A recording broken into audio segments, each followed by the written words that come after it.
Welcome back to the Wrap. Damon Amendolara in the house. DA, you kind of called this last week. You said the bottom has to fall out on the Bears eventually. Did that happen today, or was it just another example of the Patriots steamrolling the next team up? It's a little bit of both, but clearly we saw Jay Cutler not nearly as secure with the football as he had been the previous couple of weeks.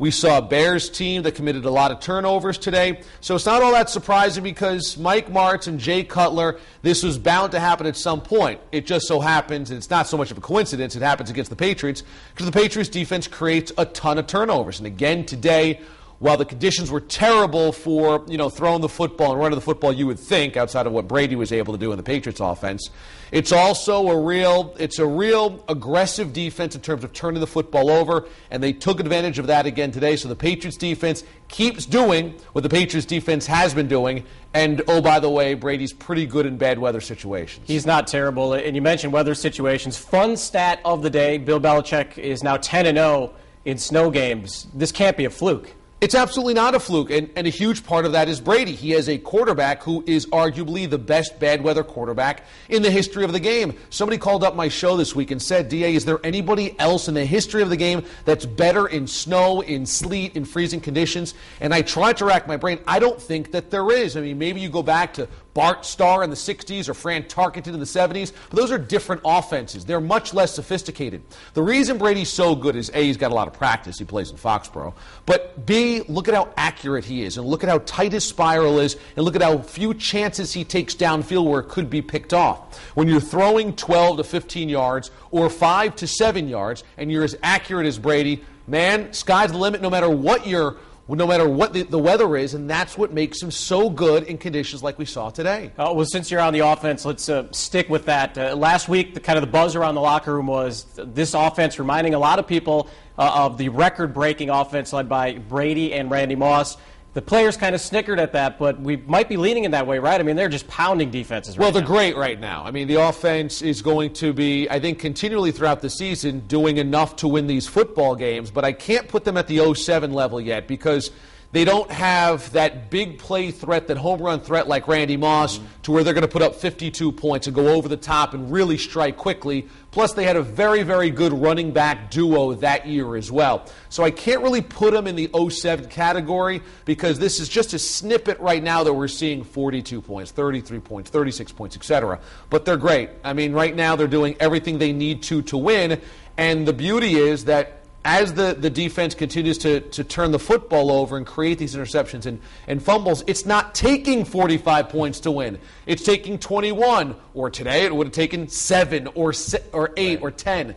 So the combination of the defense and the offense right now is scary for any team that plays the Patriots. And you kind of led me to my next question. Earlier this year, we knew the offense was going to be in good hands with Tom Brady. The defense was young, and at the end of the year, were we going to be talking about how the defense kept learning on the fly and eventually catches the offense? It looks to be where we're at right now. Murph, I got to say, before the season began, I said, if this Patriots team gets to the Super Bowl, it will be one of Belichick's greatest defensive coaching performances. I think we knew that offensively, anytime you have Tom Brady and that offensive line once again intact, you're going to be okay. Welker, and we didn't quite know what Moss was going to do this year in a contract year, but still, those are some pretty important pieces that not a lot of teams have. Defensively, there's a million questions, and this defense is each and every week rising to the occasion. Again, statistically, you cannot ignore this. They are one of the worst statistical defenses in the league. Still, they're 31st or 32nd in all major categories.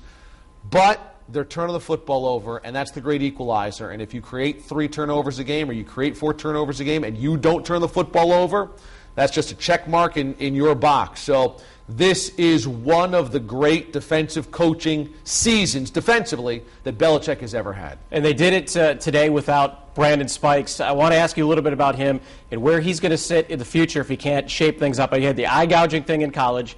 He had a sex tape.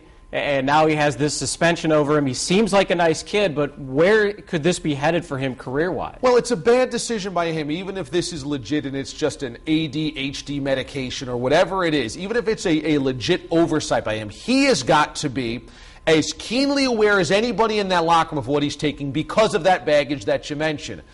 I mean, it's not the worst things in the world that he's committed. The eye gouge, he gets suspended in Florida. There's some baggage that comes with him family-wise when he gets drafted. And then, as you mentioned, the prepping the landing gear video that was out there.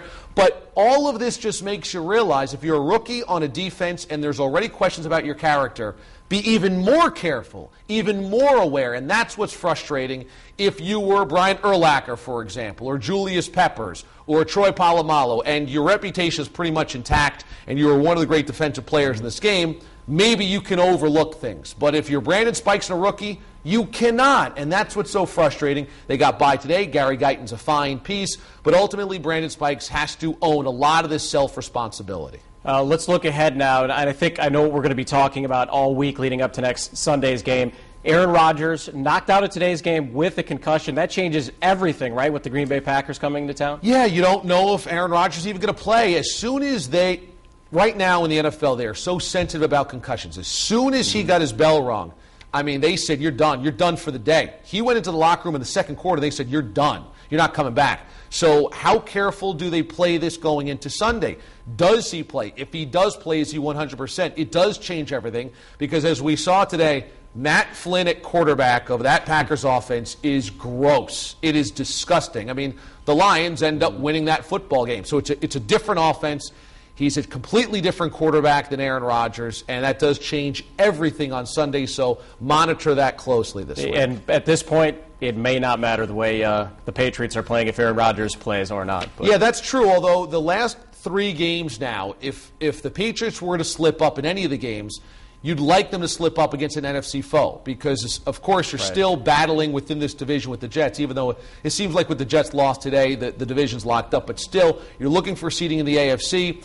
And NFC opponents fall a lot farther down the chart in terms of tiebreakers. So if they slip up one to the final 3 games, you want it against the Packers.